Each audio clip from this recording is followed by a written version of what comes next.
நம்ம நாட்டுல தற்போது நடைமுறைக்கு வந்திருக்கக்கூடிய 3 புதிய குற்றவியல் சட்டங்கள் இன்று முதல் அமலுக்கு வந்திருக்கு. ஆங்கிலேயர் காலத்துல இயற்றப்பட்ட பழைய குற்றவியல் சட்டங்கள் இதோட முடிவுக்கு வருது. இந்த புதிய குற்றவியல் சட்டப்படி சிறுமிகளை கூட்டு பலாத்காரம் செய்தா மரண தண்டனை கிடைக்கும் அப்படின்னு முக்கியமா கருதப்படுது. சரி, அந்த 3 புதிய குற்றவியல் சட்டங்கள் என்ன, அந்த சட்டங்கள்ல ஏற்றப்பட்டிருக்கக்கூடிய மாற்றங்கள் என்ன, அதற்கு ஏன் பல எதிர்ப்புகளை தெரிவிச்சிட்டு வராங்க அப்படின்னு முழுமையா பார்க்கலாம். பாரதிய நியாய சங்கிதா, பாரதிய நாகரிக் சுரக்ஷா சங்கிதா, பாரதிய சாட்சிய அதிநியம் அப்படின்னு பெயரிடப்பட்டிருக்க கூடியதுதான் அந்த 3 புதிய குற்றவியல் சட்டங்கள். 3 சட்டங்கள்ல இருக்கக்கூடிய முக்கிய அம்சங்கள் என்ன அப்படின்னு பார்க்கலாம். கிரிமினல் வழக்குகள்ல விசாரணை முடிஞ்சு 45 நாட்களுக்குள்ள தீர்ப்பு வழங்கப்படணும். விசாரணை துவங்கி 60 நாட்களுக்குள்ள குற்றச்சாட்டு பதிவு செய்யப்பட்டிருக்கணும். பாலியல் வழக்குகள்ல பாதிக்கப்பட்ட பெண்ணோட வாக்குமூலத்தை அவரோட பாதுகாவலர் அல்லது உறவினர் முன்னிலையில பெண் போலீஸ் அதிகாரி பதிவு செய்யப்பட வேண்டும். மேலும் மருத்துவ அறிக்கைகள் 7 நாட்களுக்குள்ள வரணும் அப்படின்னு சொல்லப்பட்டிருக்கு. ஒழுங்கமைக்கப்பட்ட குற்றங்கள் மற்றும் பயங்கரவாத செயல்கள் போன்றவை ராஜ துரோகத்துக்கு பதிலா தேச துரோகமா வரையறுக்கப்பட்டு இருக்கு. இது போன்ற குற்றங்கள்ல தேடுதல் வேட்டைகள், பறிமுதல்கள்ல வீடியோ பதிவு செய்யறது கட்டாயமாக்கப்பட்டிருக்கு. பெண்கள் மற்றும் குழந்தைகளுக்கு எதிரான குற்றங்கள் தொடர்பா புதிய அத்தியாயம் சேர்க்கப்பட்டிருக்கு. குழந்தைய வாங்குவது மற்றும் விற்பது கொடூரமான குற்றமா பார்க்கப்படுது. முக்கியமா 18 வயது நிரம்பாத சிறுமியரை கூட்டு பலாத்காரம் செய்தா மரண தண்டனை அல்லது ஆயுள் தண்டனை விதிக்கப்படும் அப்படின்னு சொல்லப்பட்டிருக்கு.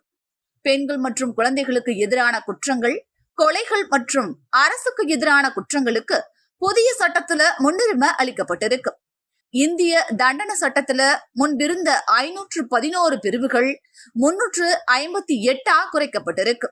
திருமணம் செஞ்சுக்கிறதா பொய் வாக்குறுதி அளிக்கிறது, சிறுமியரை கூட்டு பலாத்காரம் செய்யறது, கும்பலா தாக்குறது, நகை பறிப்பு அப்படின்னு குற்றங்களை கையாள இந்திய தண்டனை சட்டத்தில் விதிகள் இல்லாம இருந்தது.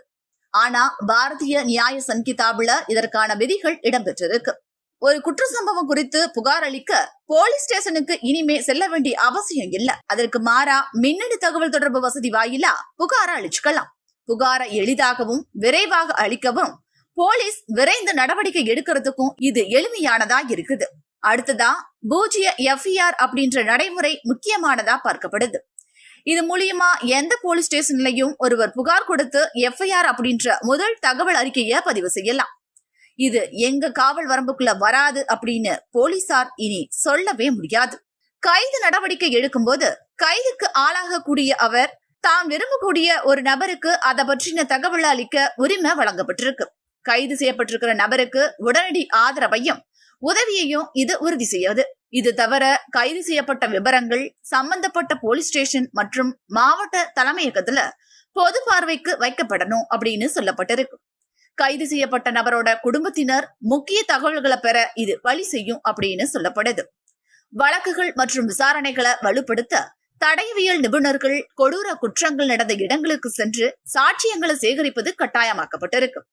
பெண்களுக்கு எதிரான குற்றங்கள்ல பாதிக்கப்பட்டவர்கள் 90 நாட்களுக்குள்ள தங்கள் வழக்கோட முன்னேற்றம் குறித்த விவரங்களை அறிஞ்சு கொள்ள உரிமை வழங்கப்பட்டிருக்கு.